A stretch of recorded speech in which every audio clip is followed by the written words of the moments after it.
ही जी देण आहे ही त्याच्या वडिलापासून आलेली आहे।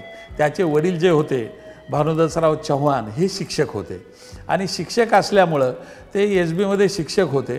तेव्हापासून मी विद्यार्थी होतो आणि विद्यार्थी असल्यापासून आम्ही विद्यार्थी म्हणून त्यांच्या वडिलाकडे जायचो आणि त्यांच्या वडिलाची जी शिकवण होती ती शिकवण यामध्ये सतीश चव्हाणमध्ये एका दृष्टीने आलेली आहे। तो विद्यार्थी, खेळाडू आणि एक हुशार मित्र म्हणून हा त्याचा एक टप्पा झाला। एज्युकेशन झाल्यानंतर त्याचा व्यवहारिक म्हणजे कॉन्ट्रॅक्टर आणि हे होऊन त्या व्यवहारामध्ये जास्तीत जास्त चांगलं काम करण्याचं आणि प्रगती करण्याचा हा एक टप्पा झाला।